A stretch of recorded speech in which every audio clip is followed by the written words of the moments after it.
굉장히 위험한 놈이구나 이게. 이걸 수사했던 사람들이나 이걸 기소했던 검사나 이런 사람들이 이 도구가 무슨 의미인지를 전혀 모르는 상태로 수사가 이루어진 것 같아요.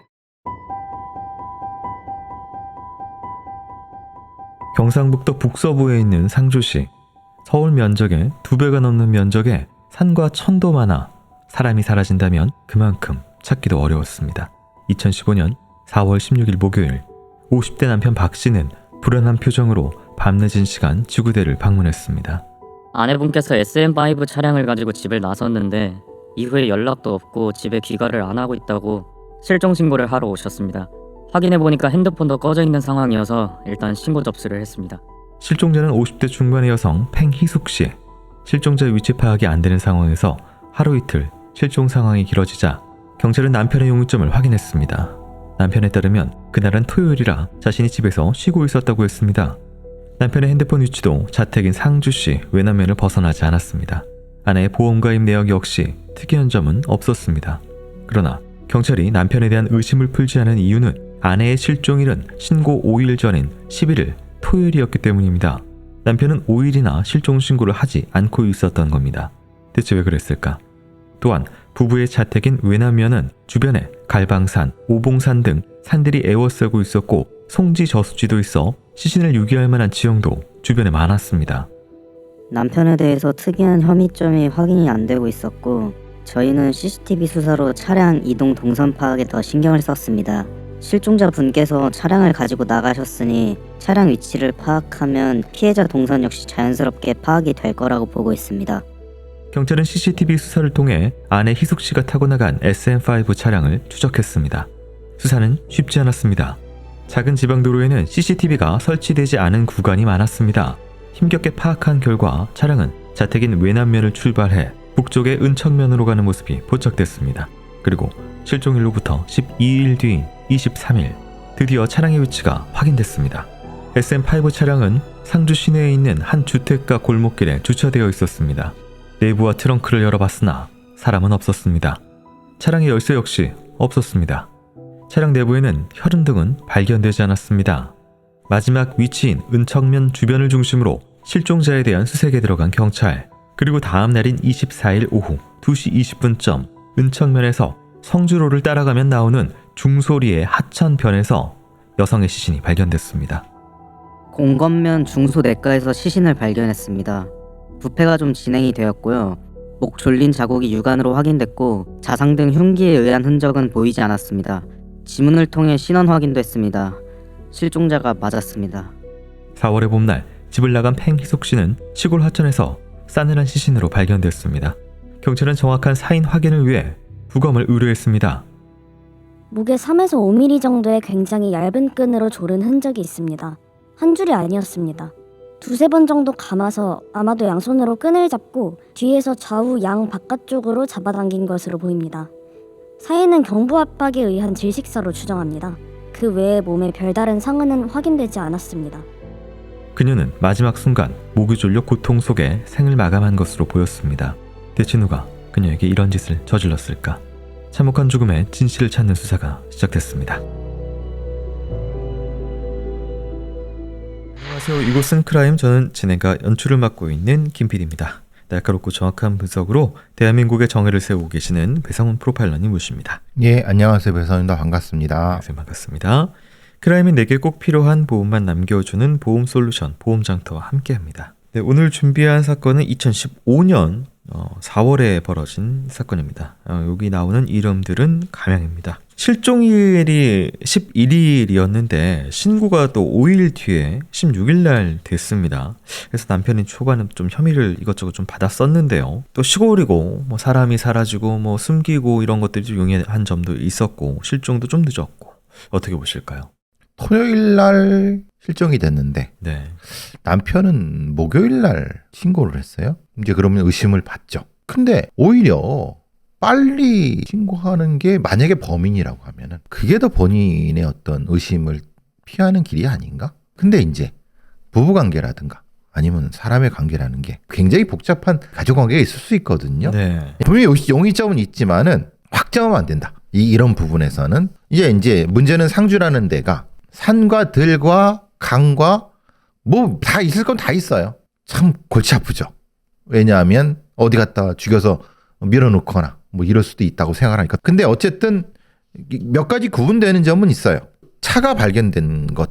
네. 그러니까 뜬금없어요. 지금 시신을 발견된 곳과 네. 차가 발견된 곳이 차이가 나요.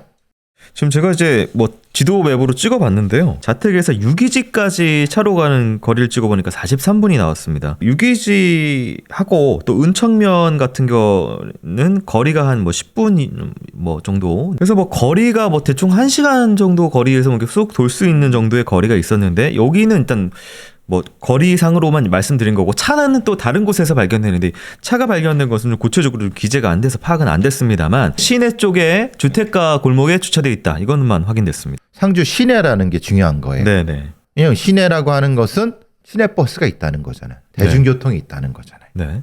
그러니까 이렇게 구성할 수 있죠. 피해자의 차에 어딘가에서 동승을 해서 그다음에 거기서 범행을 하고 아니면은 뭐 그 시신 발견 근처에서 범행을 하고 거기서 시신을 유기한 후에 본인은 그 차를 몰고 상주 시내에 들어와서 주차해놓고 도망갔다. 이러면은 범인은 하나.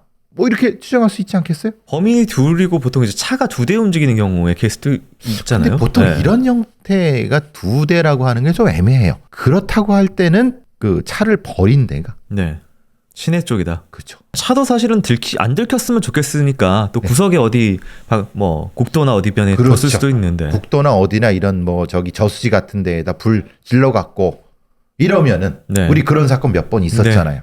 상주 시내로 들어왔다는 것은 공범이 없다는 거예요. 범인이 도망갈 대중교통이 필요했다. 필요했던 거죠. 그러니까 이건 단독범이고 대중교통을 써야 되는 상황. 자기 차가 없다는 거잖아요. 네네. 자기 차가 없던 정도의 어떤 경제적인 상황? 뭐 이런 것들도 볼 수 있는 거고. 네, 차키 같은 경우에 이 차에서는 뭐 혈흔 같은 건 나오진 않았으나 차키가 없었어요. 이건 자기가 타고 온 거예요. 네. 근데 차키를 가져가 버렸네. 뽑아서 가져가야 되잖아요. 그렇죠. 뽑아갖고 네. 지나가다가 어딜 던졌을 수 있죠. 굳이 왜 그랬을까요? 그러니까요. 그러면은 이건 무슨 의미가 있을 수 있지 않을까? 안에 있는 뭐를 늦게 발견되거나. 그런데 이상하잖아요. 그럼 시신은 왜 발견되게 놔뒀어? 그리고 뭐 안에 딱히 뭐 발견될 게 없어서. 그러니까요. 네, 예. 그러니까 저는 그러면 이 차키가 뭔가 의미가 있는 일종의 트로피 같은 거였나? 수집품 같은 거였을 수 있겠다. 그러면 좀 성적인 느낌이 다시 또 나네요. 있을 수 있죠. 특히 이제 여성이 오너 드라이버인 경우에는 차키가 무슨 특별한 어떤 모양이 있을 수도 있단 뭐 말이에요. 키링 같은 거 달려 있을 수도 있고. 그렇죠. 액세서리를 중요시 하는 분이라면은 네. 그게 여긴 수사가 안 돼 있어요. 차키를 보면서 이 범행을 나중에 회상할 수도 있는 성적으로 그럴 수도 있죠. 그걸로 가져갈 확률도 있다. 예, 예. 네, 그 부분은 살펴봐야 된다. 시신 발견 장소는 이제 하천이었습니다. 이게 하천이라는 것이 좀 저희가 이제 지도, 항공 지도도 있는데 여기가 이제 밑으로 U자형으로 하천이 지나치는 작은 마을입니다. 여기 뭐 주변에 산도 있습니다. 뭐 근데 굳이 그냥 하천에 드러나는 곳이라서 누군가는 이제 볼 수 있는 곳에 뒀다라는 것이 유기 방법이 네, 애매하죠. 네. 그냥 하천 변에 둔 거예요. 변에. 물에 던진 것도 아니고. 그러니까 근처에 여기 주변에 뭐 저수지도 있고 그러기 때문에 던지고 싶었으면 던질 저수지는 있었는데 그렇죠. 하천변에다가 그냥 갖다 놓은 거예요. 네. 예. 되게 단순하게 생각할 수도 있고 아니면 그 범행 방식이 익숙했을 수 있고 이렇게 버려도 자신의 신원이 노출되지 않는다고 생각했을 수 있는 거죠. 그렇다면 하천에 버렸다는 점 그리고 대중교통을 타고 빠져나가기 위해서 차를 시내에 버렸다는 점 이 두 가지만 봐도 일단 남편은 용의선상에서 제외가 되는. 그러니까 이런 잡범적인 형태의 범행을 했지만 좀 계획한 이런 형태의 범죄는 해보지 못한 네. 이런 전과자일 수 있겠다. 좀 투박한 느낌이 그렇죠. 들어서. 근데 왜 제가 전과자라고 했냐면은 교사를 한 방법이 그게 독특해요. 2-3번 정도의 얇은 끈으로 감았다. 이걸 이렇게 감는 게 아니라 감아서 만들어 놓고 이렇게 하는 그 정도는 아는 범죄 경력자 같다는 느낌이 드는 거죠. 그러니까 그러면 이거죠. 앞에 이렇게 그 운전하는 피해자를 바로 네, 뒷자리에서 예, 이렇게 예, 해가지고 예, 예. 당겼다. 예. 이 돌아가신 분의 사이는 교살이에요. 경부 압박 지식사. 예. 교살이고 흉기나 이런 건 없어요. 근데 이렇게 죽인다고 하는 것이 왜 그렇게 하죠? 그러니까 뭘 더 돈을 내놔라고 하면 협박을 하거나 네. 뭐 찌르면서 협박을 하거나 그렇죠. 등등. 네. 그러니까 그게 안 보인다고 하면은 이게 그럼 무슨 범죄지? 성범죄인가? 강도인가? 연쇄살인범의 성적 살인범들이 성적인 환타지 때문에 맨손으로 여성의 목을 조르는 액살을 하는 네. 형태의 굉장히 큰 쾌감을 느낀단 말이에요. 네. 근데 그것까지는 안 간 놈이고 교살이라고 하는 도구를 만들어 갖고 할 정도의 성적 살인자 축에 들어갈 수도 있는데 그럼 이제 이 부검 상황을 봐야 되겠죠. 근데 이런 경우는 강호순 같은 놈도 그렇지만은 실제로 이 삽입 강간 같은 경우까지는 아닌 그러니까 좀 애매한 것일 수 있을 것 같다는 생각이 들어요. 알겠습니다. 좀 여러 가지 좀 살펴봐야 될 부분이 남아있는 현장이고요. 하천에서 시신으로 발견된 피해자 이후 수사 상황 살펴보도록 하겠습니다. 경찰은 팽희숙 씨의 주변 관계에 대해서 살펴봤습니다. 평소 이웃들이나 주변인들 사이에 큰 갈등이나 채무 관계는 확인되지 않았습니다. 그런데 희숙 씨는 화장품 외판원 일을 하고 있었습니다. 직업 특성상 현금으로 많이 거래를 했던 희숙 씨. 실제 24일 골목길에서 발견된 SM5 차량 안에서 희숙 씨의 지갑이 발견됐는데 그 안에 현금 6만 원이 사라졌고 신용카드 3장 또한 사라졌습니다. 그런데 상수지에 있는 금은방에서 피해자의 신용카드가 쓰였습니다. 21만 원짜리 돌반지를 구매했더라고요. 그걸 시작으로 11일 동안 기금속 등을 결제하기 시작했습니다. 총액 234만 원을 썼습니다. 처음 사용했던 시간은 실종일인 4월 11일 20시경이었습니다. 팽 씨가 집을 나간 시간은 18시 10분경 약 2시간 만에 사용되기 시작한 희숙 씨의 신용카드. 카드 사용 내용을 자세히 살펴보면 카드가 사용된 위치가 계속 바뀌고 있었습니다. 11일 상주, 12일 대구, 13일 영주시에서 서울 중랑구, 15일은 서울 동대문구, 22일 마지막 결제 장소는 서울 광진구였습니다. 그런데 귀금속을 10차례나 결제하는 결제 내역 사이로 일상용품이 보였습니다. 15일 서울 동대문구 편의점에서 식료품을 산 것을 시작으로 속옷이나 담배 등을 구매한 것입니다. 그리고 결제 내역 중 특이한 물품이 있었습니다. 4월 11일 20시 27분 범죄가 벌어졌을 것이라고 추정하는 그 시간 직후에 돌반지를 2군데서 구매한 바로 그 다음 여성용 팬티 2장을 구매한 내역이 있었습니다. 왜 여성용 팬티 2장을 그것도 범죄 추정 시간 직후에 구매한 것일까? 성폭행 여부도 확인해봤습니다. 피해자에게선 딱히 정액 반응이나 성폭행을 추정할 만한 소견은 보이지 않았습니다. 시신이 늦게 발견됐고 부패 또한 진행이 되어서 정확히는 알 수 없었지만 그래도 성폭행의 증거는 발견되지 않았습니다. 범인은 어떤 목적으로 팽 씨를 노린 것일까? 그리고 보면 실종 당일 팽 씨는 집을 나서면서 남편에게 의미 있는 말을 남겼습니다. 11일에 아내가 전화를 받았어요. 오후 6시 정도요. 그리고는 급히 차키 챙겨서 나가더라고요. 어디 가냐고 했더니 금방 고객 좀 만나고 오겠다고 해서 알았다고 했어요. 실종 직전 이야기한 만나러 가겠다는 그 고객은 누구일까? 경찰은 팽 씨가 11일 오후 6시 4분 수신했던 상대 번호를 확인했습니다. 그건 개인 휴대폰 번호는 아니었습니다. 발신지를 확인하자 상주의 한 공중전화였습니다. 해당 부스를 찾아가 보자 한 호프집 앞에 있는 공중전화였습니다. 혹시 호프집이나 주변에 공중전화 쪽을 비추는 CCTV는 없었을까? 수사팀이 주변을 다 뒤져봤으나 현장을 비추는 카메라는 한 대도 없었습니다. 팽희숙 씨가 직업이 화장품 외판원이었고 당시 그 외에 따른 갈등이나 채무 그런 것들이 확인이 안 됐기 때문에 현금을 좀 많이 거래했었다. 이런 직업적 특성이 어떤 타겟이 되거나 그런 그렇죠. 부분이 있을까요? 이거는 굉장히 범죄적으로 위험한 사람이죠. 대상성으로서는. 왜냐하면 불특정한 사람을 만나고 현금을 또 거래수단으로 하는 방공 판매를 하고 이 피해자를 노리는 범죄자가 분명히 존재할 수 있죠. 몇 천만 원이 아니라 90만 원, 100만 원, 110만 원 순수하게 현찰을 넣어서 가지고 다닐 수 있다고 하면 이거 분명히 강도로서는 굉장히 위험한 피해자군이죠. 네. 실제로 이제 이후에 카드 사용 내역이 저희가 이제 데이터를 가지고 있는데요. 11일 동안 여러 가지 썼는데 현금 인출도 있어요. 예를 들어서 30만 원씩 쫙쫙쫙쫙 계속해서 인출하는 범인들도 있는데 이 사람 같은 경우에는 귀금속으로 이것을 현금화했다라는 부분이 일단 첫 번째로 눈에 들어오는데 이런 카드 사용 내역은 어떻게 봐야 될까요? 아주 독특하죠. 우리가 보통 일단 현금 서비스를 30만 원 단위로 받아서 가장 먼저 하는 거예요.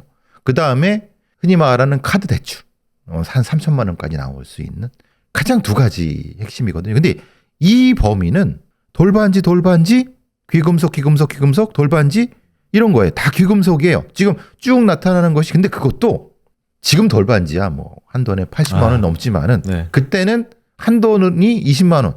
거의 20만 원대로 계속 뺐어요. 대충 20만 원이면 그것만 샀어요. 웃기는 것은 금이라고 해도 현금화가 쉬울 것 같지만 그것도 장물합의를 잘 만나야 됩니다. 네. 그리고 그걸 녹여갖고 해주는 뭐 소위는 종로 귀금속상에서 이렇게 해다가 이렇게 해서 잡히는 경우가 많아요. 경찰들이 바보겠습니까? 장물합의 일단 조지고 거기서 이제 잠복하고 있다가 잡죠. 그러니까 만약에 그렇다 그러면 이 범위는 현실성이 없는 거예요. 저 두 가지가 생각이 나는데 이미 뚫어놓은 루트가 있는 사람 그러니까 네, 그래서 그렇죠. 이렇게 해서 나중에 그 사람한테 장물합의한테 하면 되지라는 사람이거나 그냥 망상적으로가 아니 혹은 그냥 자기 생각으로 이렇게 귀금속 해놓으면 나중에 할 수 그렇죠. 있겠지. 네. 그러거나 네.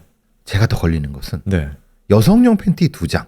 네, 이게 제일 중요한 게 시간이 제일 좀 중요합니다. 저희가 이제 그 아내분 팽 씨가 집을 나간 시간이 있어요. 오후 6시 한 10분, 20분 사이에 나갔는데 그리고 나서 이제 처음에 귀금속 돌반지를 산 게 8시 4분이라서 2시간이 채 안 되는 시간에 카드를 처음 쓰기 시작했는데 그리고 나서 처음 쓰고 나서 23분 뒤에 여성용 팬티 2장을 사요. 이 상황은 이게 성적인 판타지가 있는 물품 음란증일 수 있겠다 생각이 들었어요. 여성의 팬티를 가지고 그것도 그렇고 네. 지금 말하는 반지 처음에 이게 금 때문에 그랬나 그게 아니라 이놈은 여성의 액세서리를 샀구나라고 생각이 드는 거예요. 이 귀금속이요? 네, 여성 반지였구나. 그 보통 이제 자기 색정사 중에서 여성 옷을 입고 그렇죠. 네, 꾸미고 이렇게 하는 경우도 그리고 있는데 네. 돌반지 같은 경우 매우 퇴행적인 형태의 성적 환상을 가지고 있구나 이놈이. 굉장히 위험한 놈이구나 이게. 그러니까 우리가 처음에 이걸 봤을 때는 그래 이게 장물합의한테 금 팔라고 해야겠지. 근데 우리 생각인 거예요. 지금 시대에 이 금 한 돈이 뭐 80만 원 넘어가는데 만약에 이거를 진짜라고 했으면 현금 서비스부터 먼저 받아야 돼요. 네. 진짜 강도라고 하면. 그러니까 아마 초기에 이 사건을 수사했던 형사들이 이걸 헷갈렸을 수 있어요. 이놈이 어떤 범인인지를. 섹슈얼 어설트인데 이게 왜 이렇게 나오지라고 굉장히 고민했을 거예요. 근데 그 뒤에 보시면 아시면 왜 그러냐면 그냥 마치 자기 거인 양 10,000원짜리, 12,000원짜리, 9,000원짜리, 5,000원짜리 담배 그냥 생활을 해요. 이걸 가지고. 자기 카드인 것처럼 씁니다. 그렇죠. 네. 이게 뭐래요? 잡으라는 거예요? 자기를? 이거 그리고 11일 동안 쓰거든요. 그러니까요. 장기간. 이 남편이 네. 빨리 신고를 했으면 이게 불가능했던 거예요. 초반에 5일 동안 신고를 안 하고 있으니까 그러니까 자기 거라고 생각한 5일 거지. 써보니까 뭐 아무것도 없네. 라고 그냥 빠져갖고. 이놈은 사실은 앞에 걸 보시면은 일반 식료품이나 이런 게 없어요. 귀금속, 속옷, 반지예요. 네. 근데 그 뒤에는 뭐예요? 식료품이에요. 네. 그러니까 이게 확실히 다르죠. 쓰다 보니까 이제 그냥 내 카드다. 그렇죠. 이렇게 된 거죠. 그러면은 일종의 물품 음란증에서 범죄를 저지르고 그 피해자의 물품을 가지고 그냥 자기화가 되는 형태의 범죄자일 가능성이 높은 것 같아요. 그리고 저희가 또 중요한 게 11일 오후 6시에 전화를 받았다고요. 토요일날 집에서 아내가. 그리고 나서 급하게 차키를 챙겨서 금방 고객 좀 만나고 올게. 그리고 나갔다. 근데 그게 공중전화. 공중전화인데 뭐 호프집 앞인데 CCTV는 또 없는 곳이다. 그렇죠.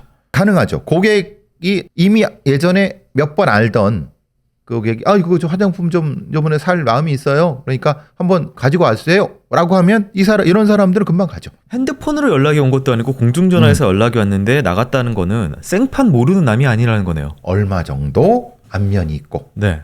약간의 신뢰가 있는 적어도 고객으로서의 신뢰가 있는 사람인 건 확실한 거죠. 그러면 그 행적을 찾아봐야죠. 정체를 드러내고 있지 않은 범인인데요. 이후 수사 상황 살펴보도록 하겠습니다.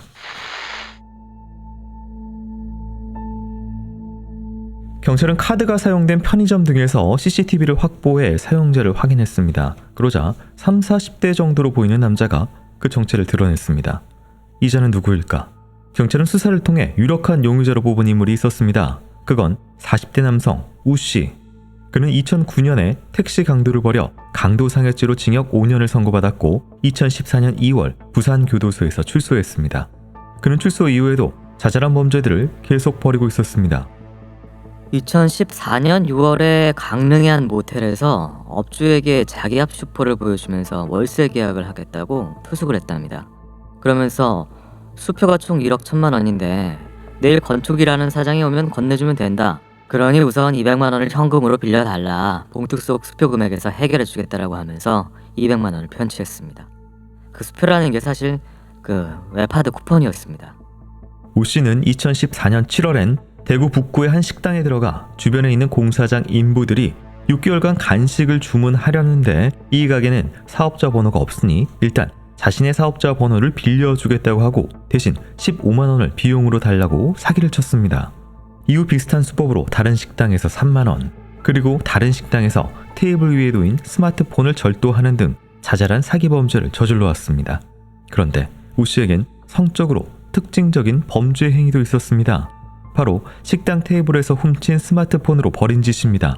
우 씨는 절취한 핸드폰으로 한 여성의 번호로 음란 문자를 수차례 보냈습니다. 내일 나올 때 X를 깨끗이 씻고 나와라. 알겠냐? 전처럼 X 팍팍 줄게. 내일 가게에서 놀자. 내 X 그립진. X 각오하고 와. 우 씨는 상대 여성에게 남성 성기가 촬영된 사진도 전송했습니다. 우 씨는 또 다른 여성에게도 비슷한 문자를 보내기도 했습니다. 출소 이후 별다른 직업 없이 노숙 등도 하며 지내오다가 잡다한 사기 범죄를 저지르면서 음란 문자 등을 보내 여성을 괴롭혀온 우 씨. 그런 그가 CCTV를 다 피해가며 경찰을 농락하고 팽 씨를 끔찍하게 살해하는 범행을 저지른 범인이 맞는 것일까? 용의자로 당시에 이제 떠오르고 있던 우 씨라는 사람이 있었습니다. 경찰이 당시 또 추적을 했는데요. 전과가 택시 강도로 징역 5년을 받았네요. 네, 어떻게 보실까요? 2009년이죠. 네, 그 뒤로 자잘한. 여기서 택시 강도로 했는데 강도 상해죄로 5년은 보니까 뭔가 흉기로 위협을 했는데 피해자가 다치긴 했지만 크게 다친 것 같진 않아요. 보통 택시 강도라고 하면은 택시 강도 살인이 되죠. 그러거나 아니면 완전히 성공을 하거나. 네. 근데 이놈은 미숙한 거예요. 성공을 못 시켰다 그렇죠. 제대로. 예, 예. 네. 근데 상해죄가 돼버린 거예요. 그러니까 물론 돈을 일정 정도 이제 가져왔기 때문에 강도와 상해죄가 되고 강도 상해죄는 세거든요. 그런데 대부분 그냥 그 잡범 사기범이에요. 3만 원, 15만 원, 뭐 또 예를 들면 쿠폰 사기라고 해서 뭐 이렇게 200만 원, 뭐 이건 여러 좀 가지. 크게 했네요. 한 크게 번은. 했지만 네. 그거는 아마도 투숙하면서 했던 그런 상황이었을 거예요. 네, 어쨌든 일회성 사기 범죄. 그렇죠. 네. 계속 이것도 하고 저것도 하고 저것도 하고 이것도 하면서 하는 그런. 이게 좀 특이한 게 네. 여성 대상으로 문자 내용이 좀 저희가 뭐 그냥 음란 문자를 네. 보내는 거예요. 네. 그것도 자기 게 아니라 훔친 폰으로. 그리고 이게 지금 내용을 보면은 이제 성기 얘기를 많이 하면서 또 특징적인 게 내 성기에 대해서 그립냐 각오하고 와라, 이거는 내 성적 능력에 대해서 뭔가 좀 어필을 하는 내용처럼 보이거든요. 과시. 네. 근데 실제로는 과시라고 하면은 이거는 성적 능력이 없다는 뜻이거든요. 오히려 반대로. 예, 그렇죠. 이거는 이렇게 하는 형태의 스크립트는요. 네. 성적인 능력이 거의 없는 놈들이 하는 소리거든요. 이 범인을 만약에 잡았다고 하면 제가 반드시 성적인 형태의 검사를 해봤을 거예요. 근데 이게 기록은 없어요. 네. 한 가지 지금 저희가 용의선상에 있지만 걸리는 부분은 이 팽이숙 씨 사건 같은 경우에는 어쨌든 좀 뭐 CCTV 없는 곳에서 뭐 연락해서 어떻게 휴대폰 번호도 안 들키고 찾아가서 뭐 하고 뒤에서 목 졸라서 준비한 도구로 뭐 죽인 것 같고 뭐 이런 것들이 나와서 스케일이나 애모 같은 부분이 좀 차이가 있는 것 같아요. 갑자기 완전히 강력 사건으로 바뀌었죠. 앞에 건 사기 범죄였는데, 근데 초기를 보면 강도 상해죄를 했을 때는 아마 이 비슷했을 수 있다는 생각이 들어요. 차에서 그렇지. 뭔가 돈을 빼는. 뭔가 뺏고 네. 뭘 하고 그런 상해를 입히는 연결성은 분명히 앞쪽은 있는 것 같아요. 2009년에 택시 강도가 있었기 때문에. 알겠습니다. 경찰은 용의자 우 씨에 대한 수사를 이어갔는데요. 이후 내용 살펴보도록 하겠습니다. 범죄 전과자였던 우 씨와 평범한 가정에서 살아간 팽희숙 씨. 삶의 궤적 자체가 달랐던 둘 사이에는 어떠한 접점도 없어 보였습니다. 그런데 알고 보니 둘은 그 전에 우연히 한번 마주칠 기회가 있었습니다. 그건 사건 한 달여 전인 2015년 3월 23일의 일이었습니다. 우씨 모친이 그날 병원에 입원을 하게 됩니다. 301호실에 입원을 했는데 같은 호실에 입원 치료 중이었던 환자를 우연히 알게 돼요. 그날 우씨가 모친을 챙기면서 이런저런 뭐 개인적인 얘기도 한 모양이에요. 직업이 뭐다 뭐 이런 것들. 그 환자가 이번 살인 피해자 팽씨고요.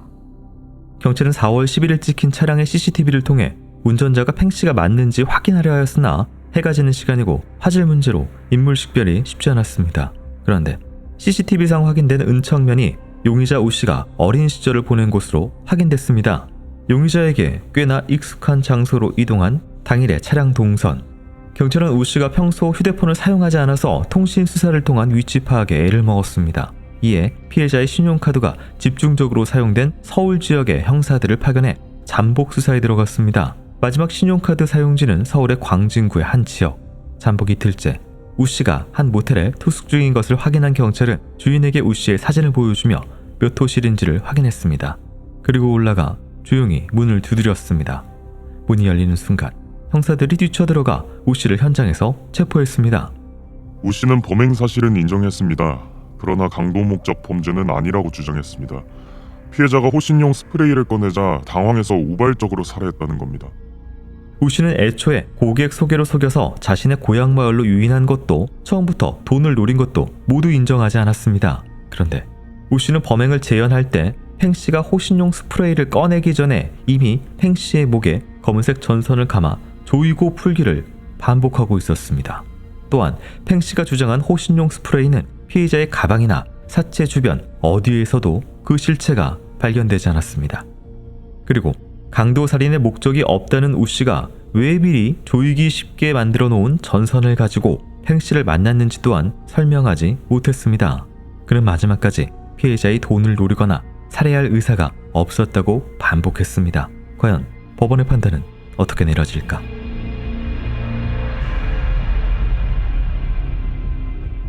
참 이런 우연을 어떻게 해야 될까요? 병실이 팽씨가 당시 입원했던 병실과 우씨의 모친이 묵었던 병실이 같았다.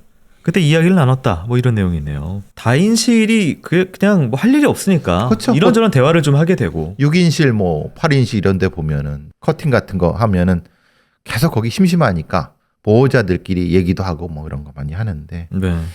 이 피해자분한테는 불행이죠. 이런 놈을 거기서 마주치게 됐으니. 번호를 알게 됐겠죠. 나중에 이제 전화를 한 거 보니까. 왜냐하면은 네. 이 피해자는 영업사원이기 때문에 네. 언제든 뭐 이걸 다. 혹시 뭐 필요한 사람 있으면 그렇죠. 연락 주세요. 예, 예. 이렇게. 제가 보기에는 이 과정에서 아마 화장품 외판원으로 여성이 그러면 외적으로도 자기도 좀 예. 어느 정도 꾸미고. 예, 그러니까 그런 형태로 이 범인한테 그 피해자성이 올라간 건 느낌이 들어요. 뭐 그거는 뭐 이제 피해자 저기 잘못이 아닌 거고. 그러니까 강도뿐 아니라 성적 대상으로도 좀 눈에 들어왔다. 제가 보기엔 이게 우리가 강도 살인이라고 생각하는데 네. 제가 보기에는 성적 살인 같아요. 음.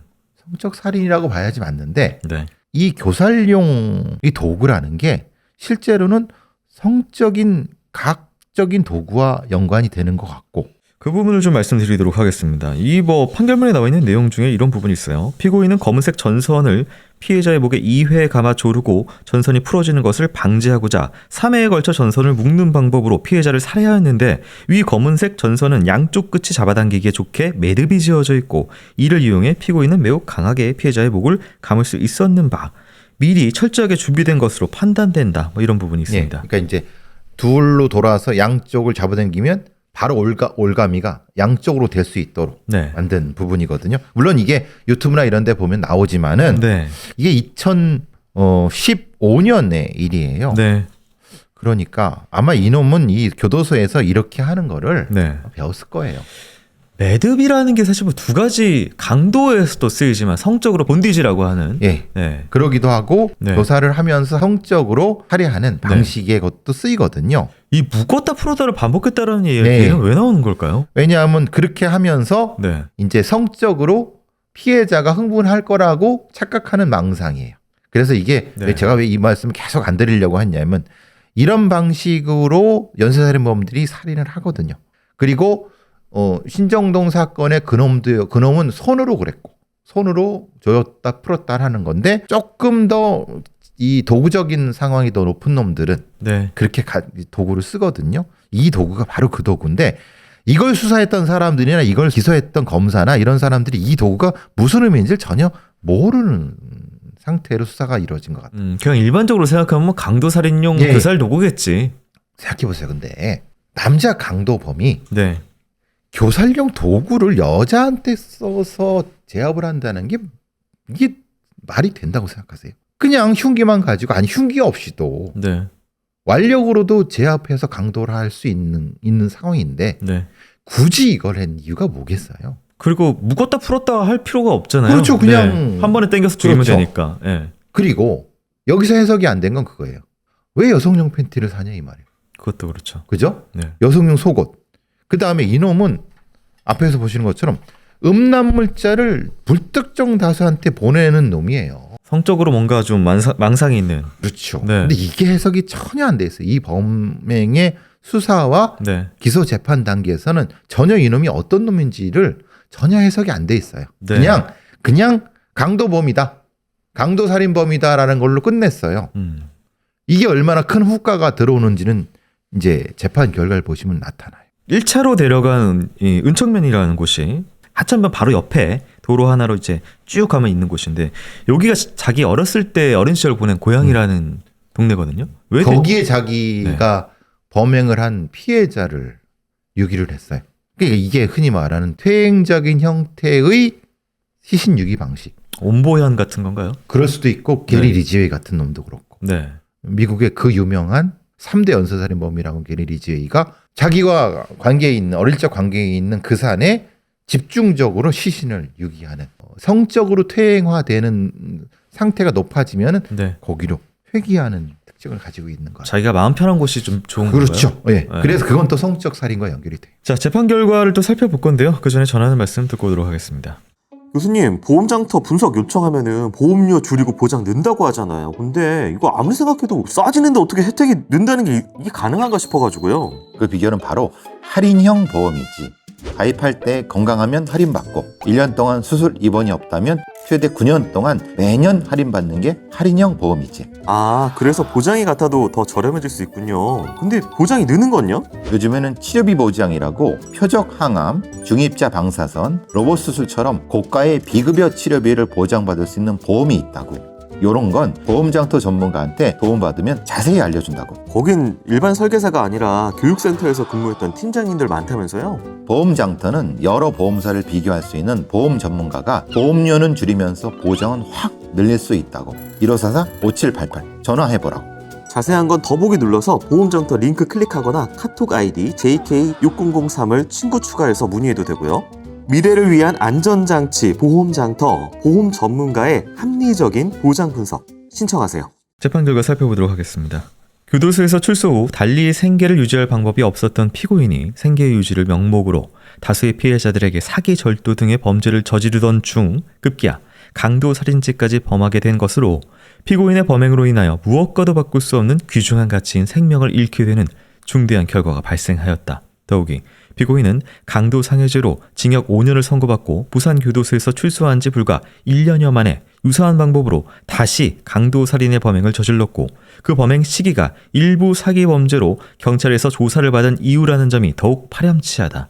다만 피고인이 범행을 대체로 자백하고 있고 자신의 잘못을 뉘우치고 있는 점, 판시 강도살인으로 얻은 피고인의 이익이 그리 크지 아니하고 피고인의 나이, 성행, 가족관계 등에 비추어 볼 때 피고인에게 개선 및 교화의 가능성을 일체 찾아볼 수 없다고 단정하기는 어려운 점 등 피고인에게 유리한 정상도 고려하고 그 밖에 피고인의 환경, 범행의 경위, 범행의 정황, 이 사건에 기록된 변론에 나타난 양형 조건에 대한 모든 사정 등을 참작하여 주문과같이 정한다. 징역 30년에 20년간 위치추적 전자장치 부착이 명해졌습니다. 특이한 것은 00시부터 06시까지 외출 금지가 붙어 있습니다. 2, 3심에서 이 형량이 확정됐습니다.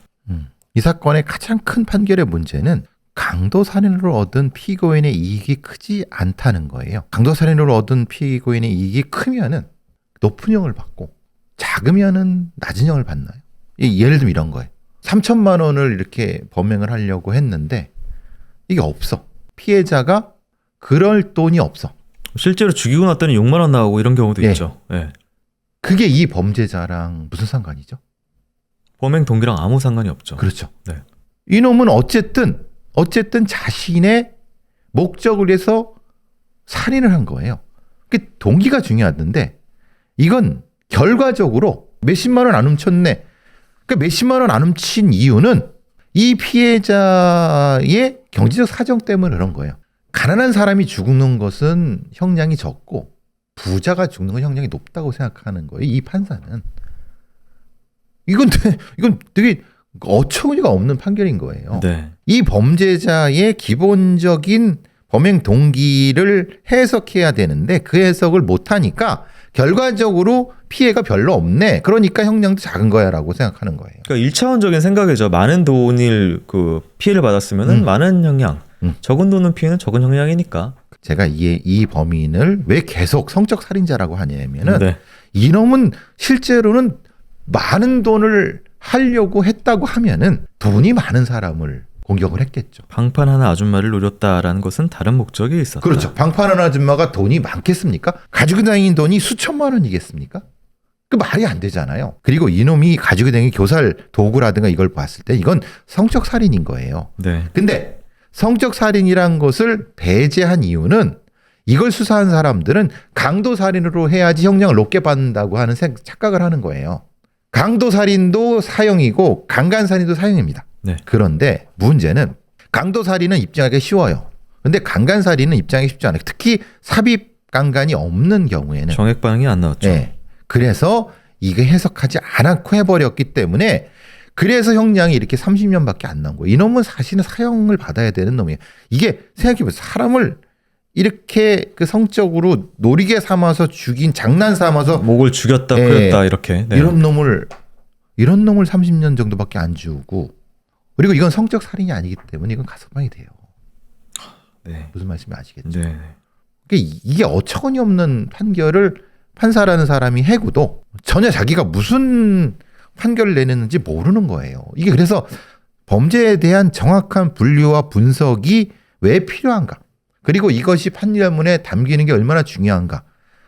그리고 그 결과로서 가석방이 안 되게 하거나 그리고 이 교도소 내에서의 이 처우 같은 거라 이런 것을 하기 얼마나 필요한지가 이 상견한 판결문에 너무 중요하게 나온 겁니다. 이거는 명확하게 프로파일러가 개입해서 이놈을 진짜 심층적으로 면담을 했어야 되는 거예요. 그러면 이제 이 범인 같은 경우는 2030년에서 35년에 50대 후반 정도의 나이로 나올 수 있다라는 그렇죠. 가석방으로. 그렇죠. 위험하네요. 위험하죠. 아주 네. 위험한 놈이죠. 사람을 재미로 죽이는 놈이 자기의 범행을 들키지도 않은 상태에서 네. 나오는 거죠. 핵심 동기를 들키지 않은 상태에서. 들키지 않은 거죠. 알겠습니다. 이 사건 같은 경우에는 사실 뭐 당시에 그 기사도 그렇고 판결문도 그렇고 전혀 그러니까 그냥 강도살인 사건이 벌어졌다. 외판원을 강도살인했다. 40대가 이 정도로만 스케치가 돼 있는데 판결문의 자료 중에서 이 여성용 팬티 2장하고 목을 조였다 풀었다 이게 너무 눈에 띄어서. 근데 그 해석이 전혀 없어요. 네. 그거를 수사 단계나 기소 단계에서 전혀 설명을 안 해요. 왜 누락시킨 거예요? 그리고 보셔보세요. 돌반지 귀금속 속옷이에요. 되게 이상하다고 생각해야지 되는데 그냥 금이라고 생각한 거예요. 네. 살해 직후인 시간, 가장 흥분됐던 시간인 8시에 바로 여성용 팬티 2장을 그렇죠, 예. 그 흥분감으로 샀다는 건 되게 중요해 보이는데 그렇죠. 전혀 반영이 안 된다. 너무 안타까운 상황입니다. 그래서 결국 형량에도 반영이 돼서 가석방이 돼서 나오는 결과까지 불러일으킬 수 있는 상황입니다. 피해자분은 진짜 뭐 자세히는 모릅니다. 삶은 모르나 뭐 어쨌든 자기 일을 뭐 하면서까지 열심히 좀 살아가고 있는 생활인이었고요. 평온했던, 다른 사람들은 평온하게 살고 있는 상조에서 하루하루 잘 살아가셨던 분이셨습니다. 그냥 병실에서 만났던 누군가 때문에 이렇게 그러니까 끔찍한 최후를 맞아서 너무나 안타깝습니다. 피해자분의 명복을 빕니다. 오늘 방송 여기서 마치도록 하겠습니다. 교수님 오늘도 감사합니다. 수고하셨습니다.